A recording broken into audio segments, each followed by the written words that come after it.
집사님, 오늘을 잊지 않도록 하겠습니다.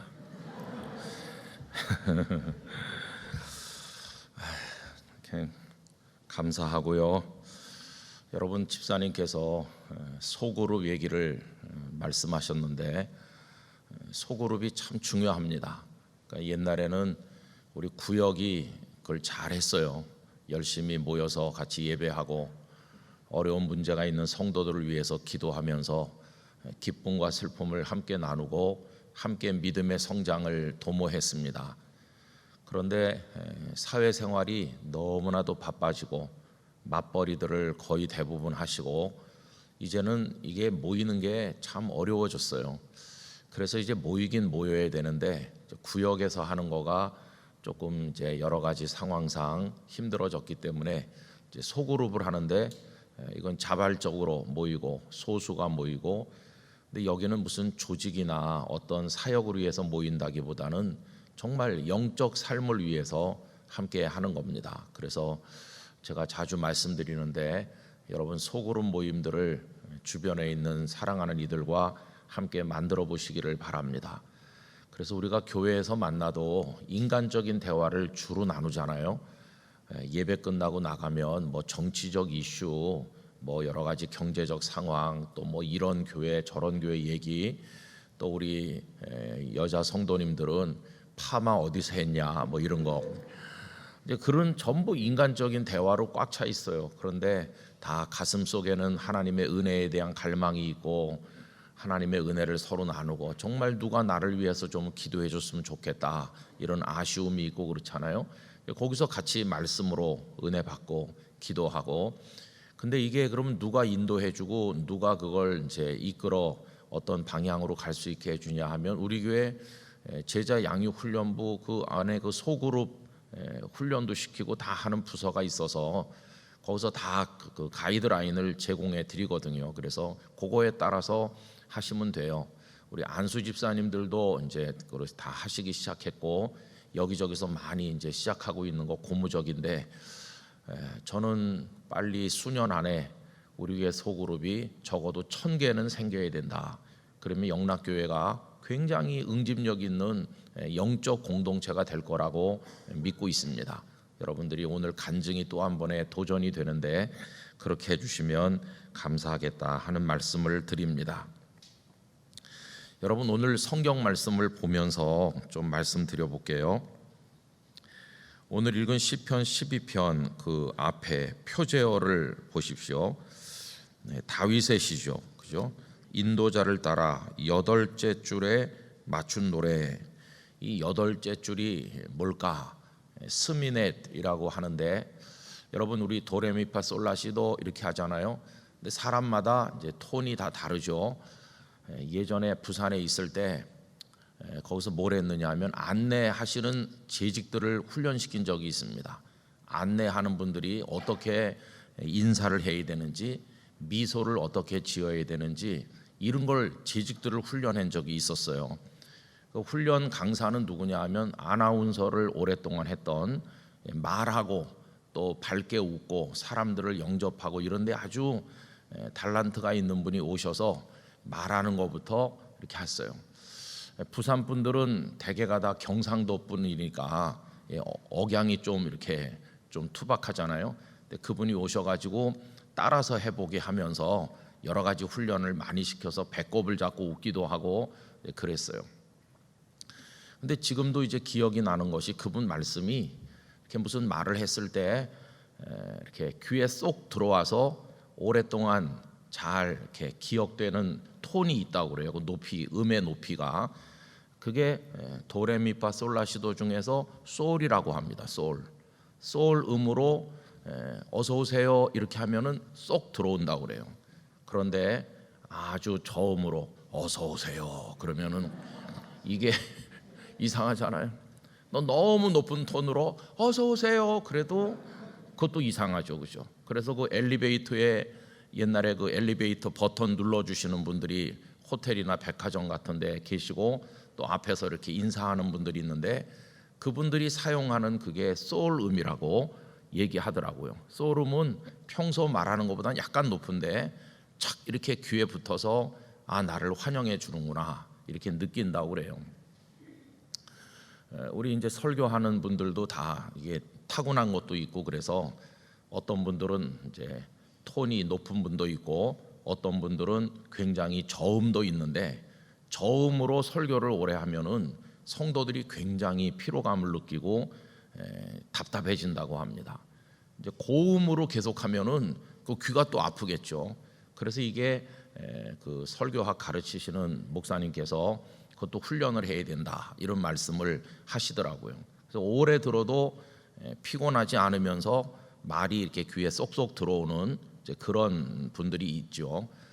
근데 여기 말한 스미넷 8째 줄이라고 하는 거는요, 뭐냐 하면은 아주 저음입니다. 저음. 보통 사람들이 이렇게 사용하는 것보다 한 옥타브 낮은 거예요. 8째 줄이라는 게 말하자면 한 옥타브 낮다 이렇게 생각하시면 쉬운 거죠. 그러니까 아주 저음으로 이렇게 탄식하는 그런 거예요. 그러니까 여러분, 이 지금 12편이라고 하는 것 자체가 굉장히 마음이 가라앉아서 쭉 쳐져 있고, 소리도 그냥 낮은 소리고 그냥 한숨 쉬듯 하는 소리고 깊이 탄식하는, 그게 12편의 분위기라는 것을 우리가 표제어에서 알 수 있어요. 그럼 도대체 왜 그런가? 왜 그렇게 저음으로 그냥 탄식하는가? 왜 이렇게 소리가 확 막힌 소리로 탄식하는가? 이유가 있잖아요. 여러분 1절 말씀에 보시면 여호와여 도우소서, 경건한 자가 끊어지며 충실한 자들이 인생 중에 없어지나이다. 세상을 가만히 보니까 경건한 자가 끊어진대요. 충실한 사람이 없어져요. 좀 사람답고 하나님을 경외하는 사람이 어디 있나 하고 보니까 없는 거예요. 여러분, 옛날이나 지금이나 이런 사람을 찾는 갈증이 있는 것이죠. 우리가 아브라함이 롯을 생각하면서 천사들, 하나님의 사자들에게 드렸던 기도를 기억하는데, 저 소돔성에 의인이 50명 있으면 어떻게 하시겠습니까? 라고 할 때 그게 그 갈증이죠. 그죠? 여기 있는 표현대로 하면 경건한 사람, 충실한 사람 50명, 45명, 40명 이렇게 내려가다가 10명까지 내려갔잖아요. 10명. 근데 아브라함은 더 기도하지 않았어요. 그냥 거기서 끝냈어요. 그죠? 또 예레미야서에도 보면 너희가 예루살렘 길거리를 찾아다니면서 하나님을 신실하게 경외하는 사람 한 사람이라도 있나 보라, 그런 표현을 하고 계시잖아요. 여러분, 오늘 우리 시대는 어떻다고 생각하세요? 여기 경건한 사람, 충실한 사람 점점 줄어드는 것 같고 끊어진다. 여러분, 천연기념물이 따로 없어요. FM대로 하나님의 말씀을 따라 진실하게 믿는 사람 어디 없을까? 이 시인의 탄식이죠. 다윗의 탄식이죠. 그럼 세상이 지금 어떻게 되고 있나? 여러분, 맨 끝에 8절로 가서 먼저 보시면 세상이 얼마나 악하고 뒤죽박죽인지 비열함이 인생 중에 높임을 받는 때에 악인들이 곳곳에서 날뛰는도다. 비열함, 너무 더럽고 그 하는 말이나 행동이 너무나도 거짓되고 상종을 할 수가 없고 그냥 하면 말인 줄 알고 그냥 아무 말이나 쏟아내고 아니면 말고. 여러분, 이런 거 요새 우리 익숙하지 않나요? 아침부터 저녁까지 뉴스 보면 쏟아져 나오는 게 아니면 말고예요. 그죠? 그러면서 막 공격해요. 정치하는 분들도 그렇고 무슨 뭐 연예계에도 그런 일들이 많고 뭐 이런 얘기 저런 얘기, 참 우리의 귀를 더럽게 하고 마음을 더럽게 하는 얘기들이 뭐 온라인상에 그냥 꽉 차 있어요.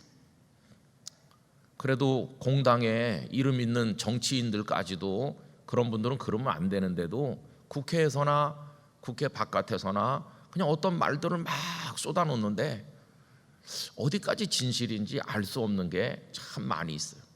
이런 게 참 마음이 아픈 거죠. 여기 비열함이라고 번역된 히브리어 단어의 본 뜻은 무가치하다, 그런 뜻이에요. 그 무가치한 거를 쏟아놓는 그 사람들의 그 살아가는 모습이 비열하기 짝이 없는 거죠. 그죠? 세상이 그렇다. 그래서 다윗이 깊이 탄식하는 거예요. 여러분, 다윗은 오랫동안 사울 왕에게 쫓겨다니지 않았습니까? 사울에게 쫓겨다니는데 지금 다윗 옆에는 사람이 얼마 없어요.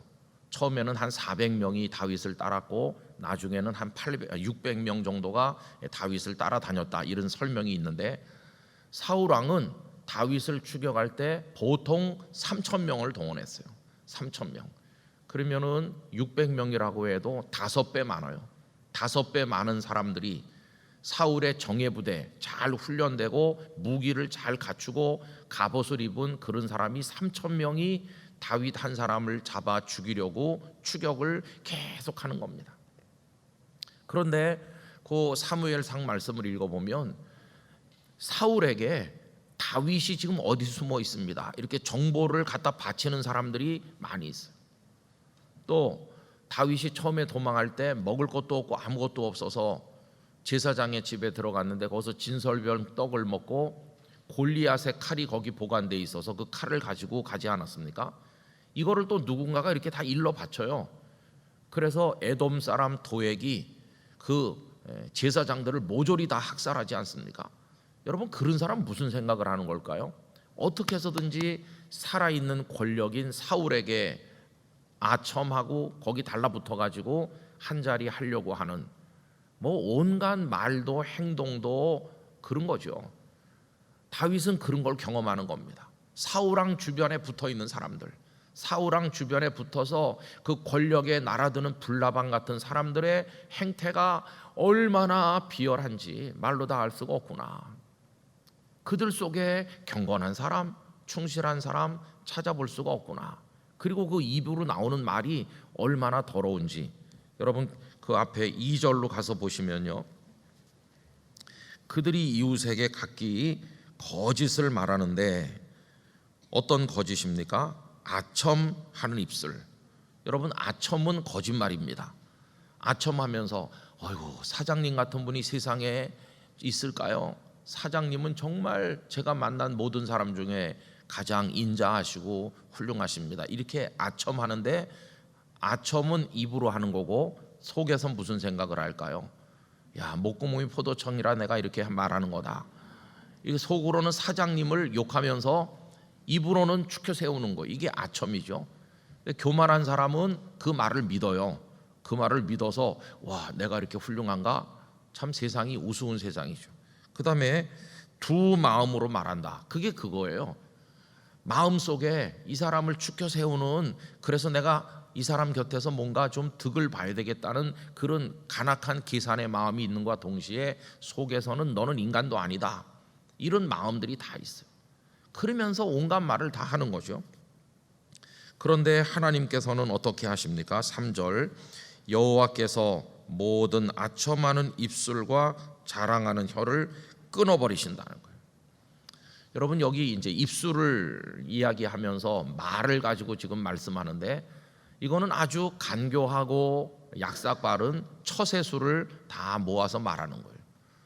세상을 가만히 보니까 사람들이 수단 방법 가리지 않고 거짓말도 밥 먹듯 하고 이런 수단 저런 수단, 편법 불법 탈법 다 동원해 가지고 손바닥을 비비면서 어떻게 해서든지 이렇게 살아가는 세상이에요. 근데 그걸 보고 있자니 깊은 탄식이 나온다. 참 세상이 비열하구나, 이렇게 느끼는 거죠. 여러분, 사람이 왜 이렇게 할까요?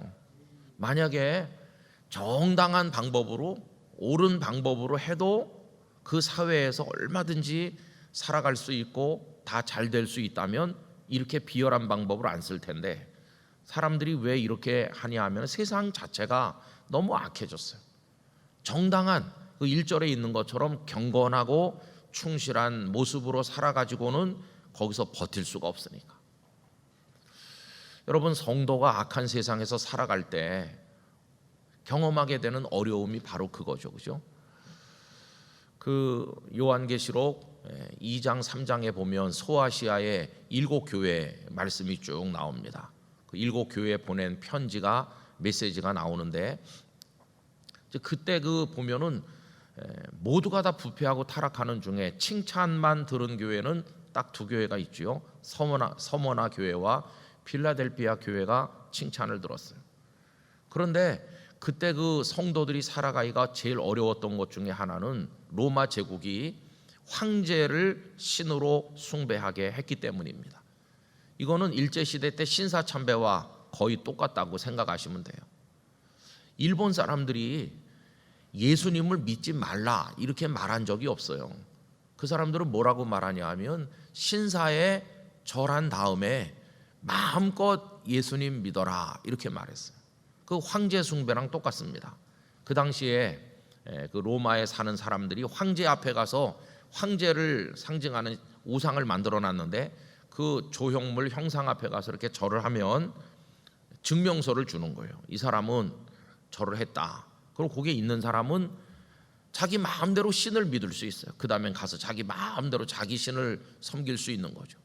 사람들은 다 황제 앞에 가서 머리를 숙이고 그 증명서를 받아가지고 자기 신에게 가서 또 섬기는 거예요.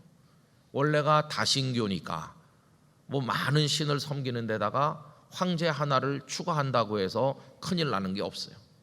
그런데 기독교인들은 다르죠. 살아계신 한 분 하나님만 믿으니까 황제에게 절하고 와서 그 다음에 하나님을 믿는다? 이게 있을 수가 없잖아요. 그래서 절대로 그렇게 하지 않았어요. 생명을 내놓고 오직 아버지 하나님, 예수 그리스도, 성령님, 삼위일체 하나님만 믿은 것이죠. 그때 그 신실한 기독교인들은 다 잡혀갔고 많이 핍박받았고 재산을 몰수당했습니다. 그래서 여러분 그 서머나 교회, 필라델피아 교회 이쪽에 가서 읽어보면은 그들이 가난한 거예요. 왜 가난하냐 하면은 이게 사회에서 적응할 수가 없거든요. 언젠가 이집트 이야기를 봤습니다. 보니까 이집트에 쓰레기 마을에 사는 사람들이 많이 있다고 그래요. 쓰레기를 모아놓은 쓰레기 더미 한쪽에서 자면서 온몸에 넝마 같은 거 걸치고 그들의 직업은 쓰레기를 수거해서 분류하고 거기서 뭔가 이렇게 생활수단을 가지는 정말 불쌍하고 가난한 사람들인데 참 제 마음에 울림이 온 것은 그 쓰레기 마을에서 천대받으면서 사는 이들이 다 기독교인들이라는 것이, 그 이슬람 사회에서 이슬람을 믿지 않으면 취직도 어디 가서 변변한 사랑코실도 대접도 못 받는 그 사회에서 쓰레기나 치우면서 쓰레기 인생으로 취급받는 이들이 그리스도인들이라는 것이, 이집트의 그리스도인. 그들은 평생을 쓰레기 마을에서 태어나서 쓰레기나 수거하면서 쓰레기 취급받으면서 살지만 그들 가슴 속에는 하나님을 향한 믿음을 간직하고 있는 거죠. 그거 얘기를 들으니까 눈물이 나더라고요. 여러분, 오늘 우리는요 대한민국 사회에서 너무 편하게 믿고 있는 거예요. 이거 하나만 해도 우린 하나님 앞에 감사하고 또 감사해야 될 줄로 믿습니다. 근데 그분들이 어떻게 거기서 그렇게 하나? 살아계신 하나님이신 줄 믿기 때문이에요. 그 하나님 믿지 못한다면 어떻게 그렇게 고생할 수 있습니까? 다른 사람들처럼 다 이슬람을 믿고 거기 가서 엎드리고 거기서 성공하고 출세하고 싶은데 이분들은 그렇게 하지 않는 것이, 세상이 악할 때 그냥 거기 편승해가지고 같이 아첨하고 두 마음을 품고 말하고 거짓을 밥 먹듯이 말하면서 여기 8절에 아까 읽은 비열한 모습으로 그렇게 살아갈 것인가, 아니면 그거와 다른 또 다른 삶을 살 것인가. 이제 그게 중요한 선택의 문제 아니겠어요? 그럼 여러분, 여호와 하나님을 경외하는 사람들은 무엇을 기준으로 살까요? 거짓, 아첨하는 말, 그런 거 다 버리는 거죠. 이제 그 다음 말씀 4절을 여러분 보시기 바랍니다. 악한 자들이 교만하게 말하기를 우리의 혀가 이기리라. 거짓이 이기고 우리 입술은 우리 것이니 우리를 주관할 자 누구리요? 이렇게 온갖 악을 자행하면서 살지만, 여러분 5절 6절은 다 같이 읽겠습니다. 여호와의 말씀에 가련한 자들의 눌림과 궁핍한 자들의 탄식으로 말미암아 내가 이제 일어나 그가 원하는 안전한 지대에 두리라 하시도다. 여호와의 말씀은 순결하며 흑도가니에 7번 단련한 은 같도다. 할렐루야. 하나님의 말씀이 있는 것이에요. 그래서 가련한 자들의 눌림과 궁핍한 자들의 탄식, 아까 그 서문학교 얘기도 했지만은 왜 가련하고 왜 궁핍합니까? 황제에게 숭배하지 않기 때문에 다 뺏기고 붙들려가고 하니까 너무 비참하죠. 그 이집트의 쓰레기 마을 그리스도인들처럼 그들이 가련하고 궁핍하기 짝이 없어요. 그런데 하나님께서 뭐라고 하십니까? 그가 원하는 안전한 지대에 두리라 하시도다. 여러분, 이건 다윗 자기 자신의 이야기였어요. 다윗이 참 가난했습니다. 그 쫓겨 다닐 때 그 몇백 명과 함께 이동할 때 먹을 게 없는 거예요. 먹을 게 없는 거. 우리가 살면서 여러 가지 서름이 많지만 먹을 게 없는 서름은 아마 가장 큰 서름이 아닐까 생각을 해봅니다. 다윗이 먹을 게 없어요. 그래서 그 나발이라는 부자가 양털을 깎을 때 옆에 가서 지켜주면서 있다가 구걸을 하듯이 사람을 보냈어요. 우리가 당신의 양털 깎는 일을 지켜줬으니까 우리 사람들이 좀 먹을 걸 좀 주세요. 이게 나발에게 다윗이 했던 요청이죠. 그랬더니 나발이 얼마나 다윗을 모독하는 말을 했습니까? 그때 다윗이 너무나 분노했어요. 그래서 저런 악한 사람은 죽여야 된다. 사람들을 끌고 가고 있는데 나발의 지혜로운 아내인 아비가일이 나와서 다윗의 분노를 가라앉히고 다윗을 위로하고 하나님께서 생명 싸개 속에 당신을 싸서 지키실 거라고 이렇게 하잖아요. 그러니까 다윗이 오죽하면 먹을 걸 구걸했겠습니까? 참 이 다윗이 얼마나 곤공했는지. 여기 지금 이 얘기가 다윗 자신의 얘기라는 걸 알 수 있어요. 거기다가 언제 사울의 칼날이 닥칠지도 모르잖아요. 그런데 하나님께서는 그를 어디다 두신다고 하시죠? 그가 원하는 안전한 지대에 두리라 하시도다.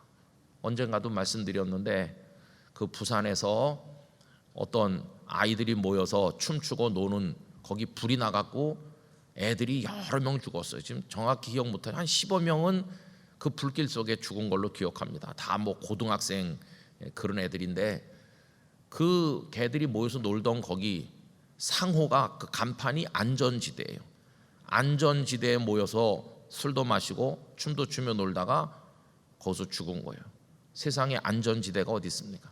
여기 하나님께서 안전한 지대에 두시겠다고. 사울이 그렇게 그를 추격했지만 하나님께서는 그를 옮기고 숨기셔서 안전하게 지켜주셨죠. 그 다음 이제 7절 말씀 보시면 여호와여 그들을 지키사 이 세대로부터 영원까지 보존하시리이다. 그래서 지키시고 또 지키셔서 나중에 사울이 죽은 이후에 이스라엘의 왕의 자리에 그를 올려주신 것을 우리가 알고 있습니다. 그래서 두 가지 종류의 삶이 있는 거죠. 비열하게 살면서 온갖 거짓, 아첨, 두 마음을 품고 이렇게 인간적 수단 방법을 다 동원해서 사는 그런 방법이 있고, 아무리 어렵고 힘들고 궁핍하고 고단하다 할지라도 하나님의 말씀을 붙들고 하나님만 바라보면서 끝까지 걸어가는 방법이 있는 것이고, 여러분 둘 중에 어디를 선택해야 될지 우린 이미 그 답을 알고 있습니다. 그런데 참 문제는 뭐냐 하면 하나님을 경외한다는 성도가 이 옳은 길을 따라가지 아니하고 비열한 삶을 선택할 때가 있다는 게 그게 문제입니다. 왜 그럴까요? 하나님을 모르는 사람도 아닌데 왜 이쪽으로 넘어지는 걸까요? 이게 영적 위기인 것이죠. 여러분 목사도요, 그 영이 하나님의 은혜로 충만하면 언제나 하나님을 기다릴 수 있습니다. 하나님의 은혜를 구하고 하나님을 바라보고 이렇게 갈 수 있어요. 그런데 그 사람이 목사라고 할지라도 영혼이 바싹 마르고 캄캄한 감옥에 갇힌 사람처럼 나에겐 빛 한 줄기가 없구나 이렇게 절망하고 물 한 방울 스미질 않는구나 이렇게 절망하면 인간적 수단으로 기우는 거예요. 인간적 수단으로.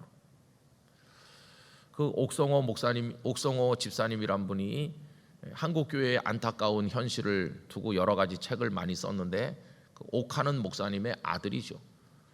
그분은 좀 비판적으로 많이 얘기했어요. 한국교회가 하나님을 기다리지 않는다.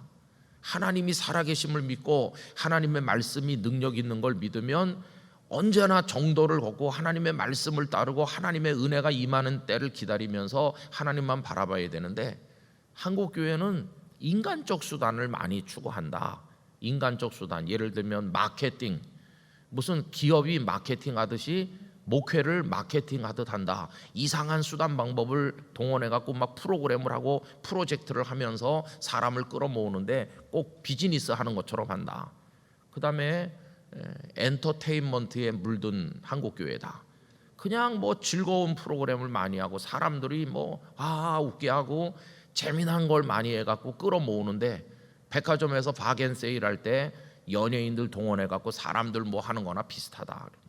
또 심리학에 물든 기독교, 어떤 심리학적인 기법을 가지고 사람들의 마음을 만져준다고 그러는데, 사람들의 영혼은 성령의 능력과 말씀으로 만져주는 거다.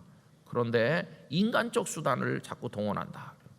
여러분, 목회자도 하나님의 은혜를 구하면서 기다려야 되는데 교회가 부흥이 안 되는 것 같고 뭔가 초조하고 불안하면 이쪽으로 기우는 거죠. 인간적 수단을 동원해요. 그럼 이미 무너져 내리기 시작한다는 걸 알 수 있어. 우리 성도님들 인생을 살아가실 때 은혜가 다 말랐다, 나한텐 비단 줄기가 비치지 않는다, 이렇게 생각되실 때가 이제 그때가 영적 위기입니다. 다윗이 사울에게 여러 해를 쫓길 때가 바로 그런 때였어요. 근데 다윗을 왜 우리가 위대하다고 하느냐 하면은 그 상황 속에서도 하여튼 하나님을 바라본다는 거예요. 하나님께서 나에게 은혜를 주실 줄 믿습니다. 이 기간이 얼마나 될지 모르지만 하여튼 견디고 하나님을 바라보도록 하겠습니다. 시편에 나와 있는 그의 눈물겨운 탄원의 시들이 다 그런 거 아니겠습니까? 기다리고 기다렸더니 하나님은 그를 지키고 지키셔서 안전한 지대에 그를 두시고 그를 보호하시고 결국에는 마지막 승리자가 되게 하여 주신 것이. 오늘 제가 말씀의 제목을 배와 바위 이렇게 했는데 이게 무슨 소린가 그런 생각을 하셨을 거예요. 여러분, 고대 교회 문서 가운데 위디오니시우스라고 하는 게 있어요. 이 여러 가지 견해가 있는데요. 사도 바울이 사도행전에서 그 아테네에 가서 말씀을 전했잖아요. 근데 그 아테네에 만난 사람 중에 하나가 디오니시우스라는 사람이 있었다. 성경에는 없는 얘기인데 이제 그 사람이 뭐 이렇고 저렇고 하는 설명들이 붙어 있어요. 근데 그 사람이 워낙 훌륭하고 뭐 이랬다고 하면서 나중에 누군지는 모르지만 어떤 사람이 글을 쓸 때 그 디오니시우스의 이름을 빌려서 글을 썼다는 것이에요. 여러분, 옛날에는 김은성 이런 자기 이름으로 글을 안 쓰고 자기 이름은 숨기고 어떤 유명한 다른 사람의 이름으로 자기 글을 남기는 경우가 많이 있었어요. 그래서 나중에 이제 후대 학자들이 가만히 연구를 해보니까 이 글은 그 디오니시우스가 쓴 게 아니고 전혀 누군지 모르는 사람이 그 이름을 빌려서 쓴 거다. 그래서 그 앞에다가 위자를 하나 붙였어요. 디오니시우스의 글이 아닌 어떤 글이다 이렇게 가지고. 근데 그 문서들이 이제 내용이 여러 가지 있는데 그 중에 오늘 이제 설교 제목 그대로 배와 바위의 얘기가 있어요. 강이 있는데요. 이제 강을 건너가야 될 거 아닙니까? 근데 지금은 뭐 다리를 놔서 건너가든지 아니면 동력을 가지고 보트를 가지고 부릉 하면서 쭉 갈 수 있는데, 옛날에 그런 게 없을 때는 지금도 강원도 어딘가 그런 게 남아서 사람들이 그걸 본다고 그러는데 강 양쪽에다가 이렇게 줄을 묶었어요. 그런 거 아십니까? 강 양쪽에 줄을, 밧줄을 이렇게 묶어놓고 그리고는 양쪽에 큰 바위에다가 그 밧줄을 이제 고정을 해놓은 거예요. 그러면 거기 사공이 배를 타는데 그 배는 동력도 없고 아무것도 없는 거죠. 손님이 타요. 그럼 사공은 일어서 가지고 그냥 밧줄을 잡아 당기는 거예요. 그러면 배가 저쪽으로 쑥 가요. 그런 거 아시죠, 그죠?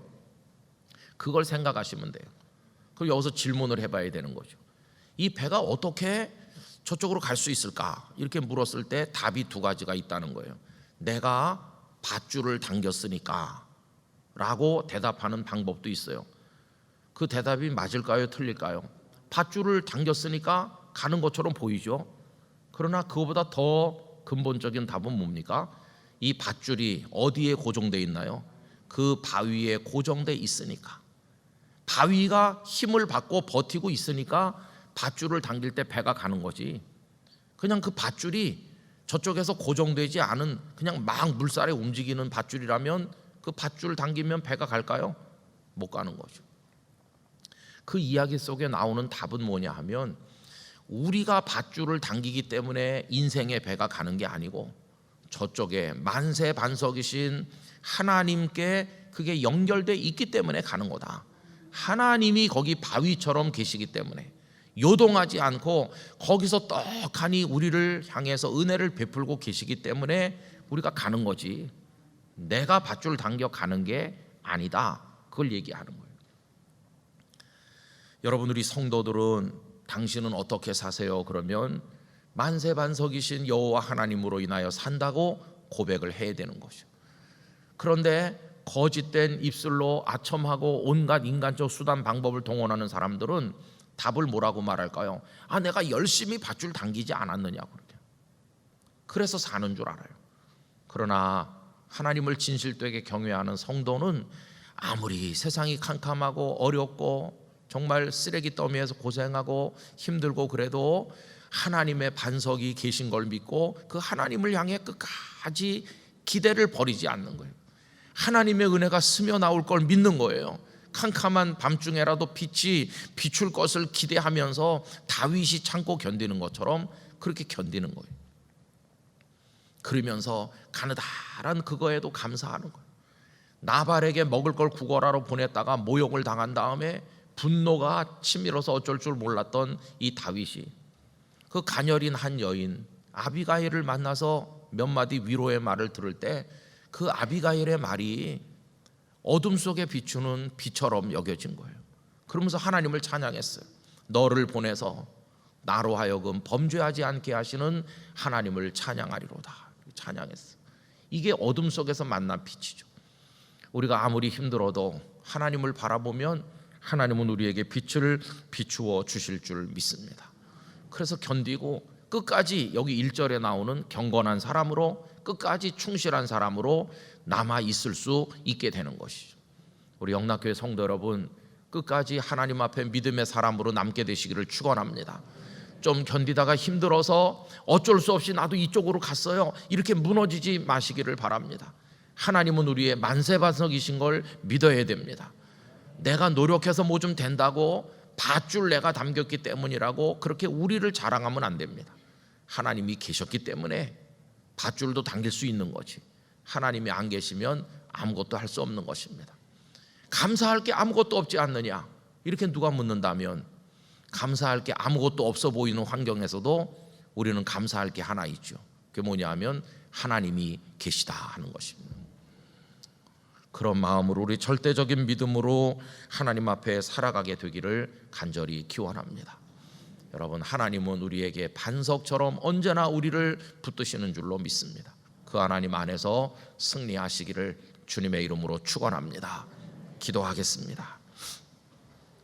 하나님, 세상은 악하고 사람들은 비열하고 인간의 더러운 수단 방법 동원하고 다 부패하고 타락한 가운데 경건한 사람, 충실한 사람은 끊어지고 하나님의 뜻을 따라 사는 사람 찾아보기가 어렵고 우리의 입에서 나오는 것은 깊은 탄식밖에 없고 원망밖에 없는데, 그럴 때 하나님의 말씀이 우리에게 다가오기를 내가 너를 지켜 안전한 지대에 두리라 말씀하십니다. 그 하나님의 빛을 기다리며 내미시는 손길을 기다리며 끝까지 인내하고 하나님 편에 설 수 있는 영락의 성도들이 되게 해주시기를 간절히 원합니다. 아버지 하나님만을 바라보게 하여 주시옵소서. 하나님이 계시다고 하는 것이 최고의 감사가 되게 하여 주시옵소서. 오늘 수능 치르는 날입니다. 우리 자녀들에게 맑은 정신, 지혜, 집중력, 편안한 마음, 기쁨, 감사, 시험장에 올 수 있다는 은혜에 깊이 감사하고 수고해 주신 부모님의 은혜를 깨닫고 감사하고 하나님께 자신의 미래를 맡기고 담대하게 시험을 잘 치르게 하여 주시옵소서. 이 시험이 인생의 전부를 좌우하는 것이 아니라 우리 자녀들의 인생이 하나님의 손안에 있음을 믿습니다. 부모님들이 축복하며 기도하게 하시고 격려하는 가운데 아름다운 열매를 맺게 하여 주옵소서. 이 자리에 나온 성도들, 가정에서 예배하는 성도들, 하나님의 은총의 선을 얹어 주시옵소서. 주 예수 그리스도의 은혜와 하나님 아버지의 사랑과 성령님의 교통하심이 모든 영락의 성도들, 우리 사랑하는 수험생, 우리 자녀 한 사람 한 사람 위에 영원토록 함께 하시기를 축원하옵나이다. 아멘.